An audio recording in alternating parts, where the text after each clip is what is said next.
Welcome everybody. This is the start of a new series where I'm going to play every single video game. Like, ever.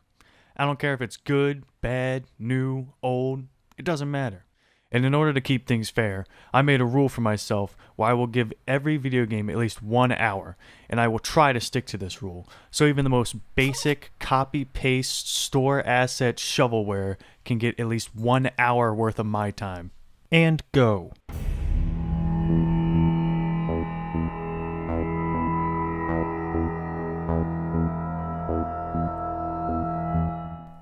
This is The Escapist, where of course you're going to be playing as The Escapist.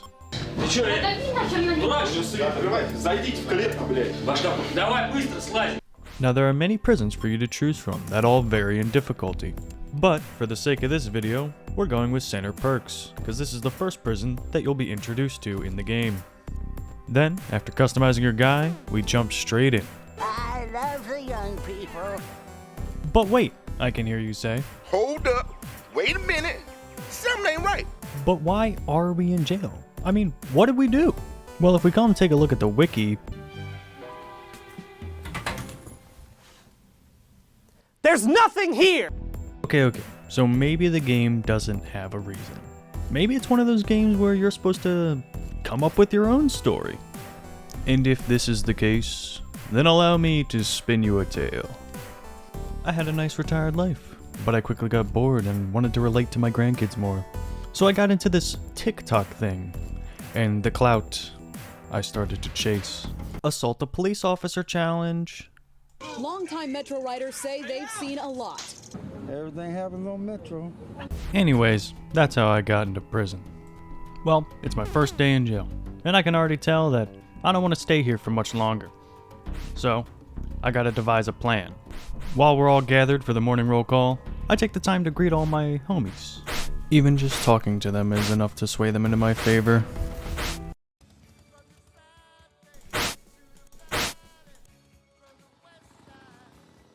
I mean, after all, if everybody likes you, then they'll cut you more slack.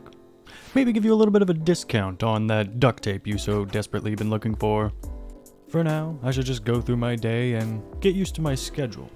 While I'm walking around, I notice that some of these wingnuts have bags sitting on top of their head. This means that they have items that I can buy. Sometimes, some very bad items. Next there's quests, which can be indicated by the exclamation point above the prisoners. These quests can range from beat the crap out of somebody stole my thing, so if you can't find it in their desk, beat the crap out of them, cause a distraction during a certain time of day by beating the crap out of somebody, or find me a thing, which usually results in you stealing his own bedsheet and then giving it to him for 20 bucks. But forget all that, because I don't need their help. I have a plan. You see, the morons at this facility stock up the kitchen with plastic forks and spoons every day. Now, after stealing my neighbor's bedsheets, I can hang them up to give me some well-needed privacy. Then, I get to work. Now you might notice my current situation. I am very sad, but all I have to do is make my way into this tiny storage area behind my cell. I can use the plastic forks to chip away at the wall. Also, I'm not sure why, but Richard really likes coming into my cell for some reason. What the fuck, Richard? After putting a poster up as cover, I'll go in and out digging my hole with plastic spoons. Once I hop in, I'll just dig my way out of the prison. Easy peasy. I also find a crappy pair of cutters that a prisoner left behind in his escape, but I don't use them, so who cares? Then, after flushing a brick down Wayne's toilet, it occurs to me that I actually have a job. I am the laundry boy.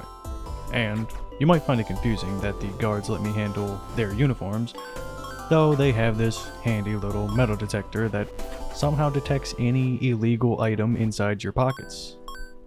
Might have to look into how to skirt that later. Once you fill up the job quota bar at the bottom, you're good to go. Though instead of getting to go right back to your cell to get to work on your tunnel, they encourage you to exercise. They want to keep you busy.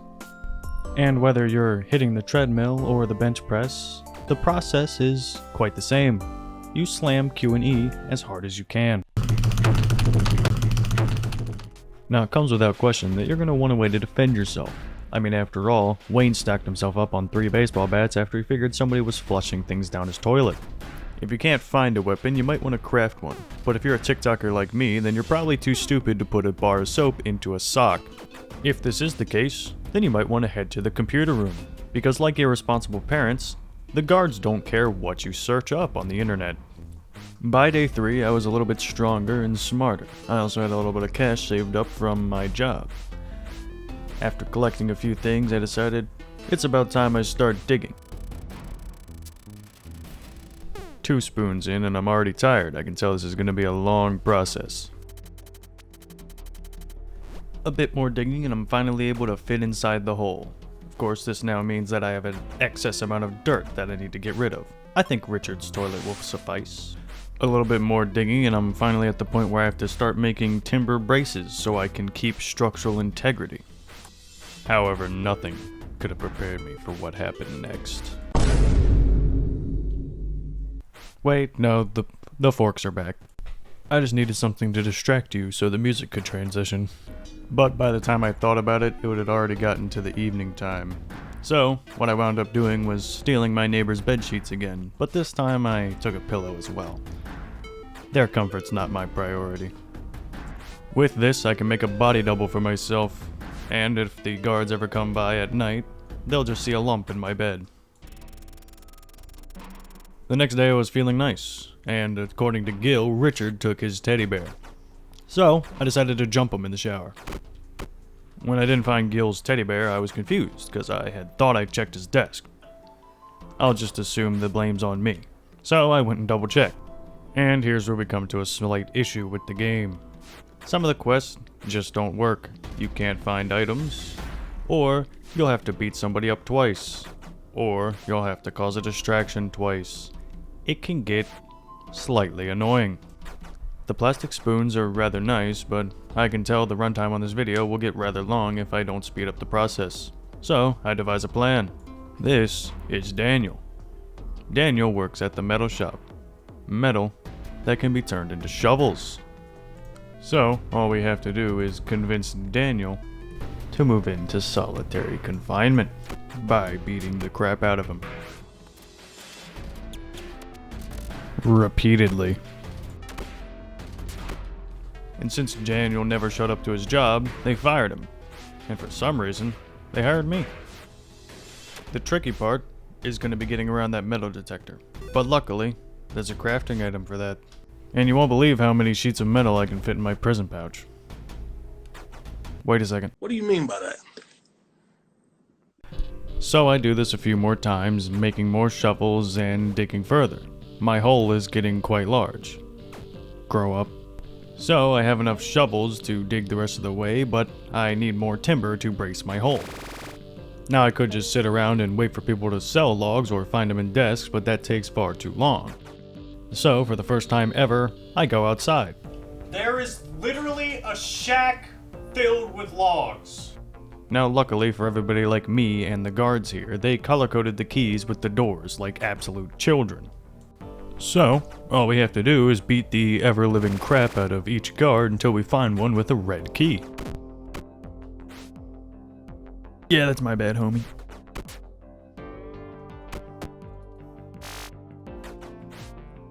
We're not getting the best track record. And there we go. Now all we need to do is make a copy of the key, and then we can use the copy instead.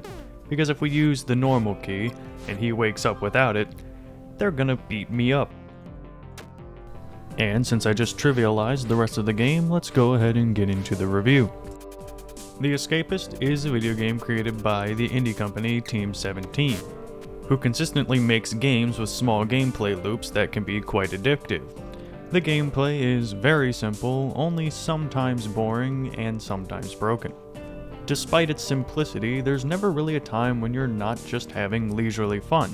The game's very casual.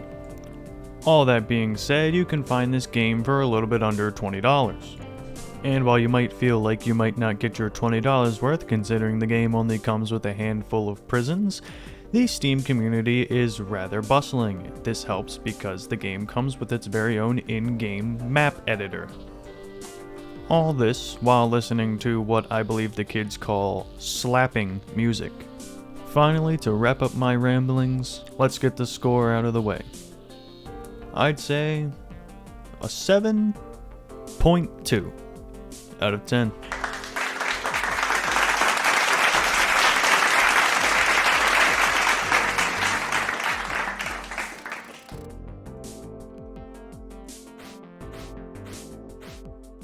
And just like that, I'm a free man. So as long as I don't do anything stupid, I think I'll be parkour on police car chase.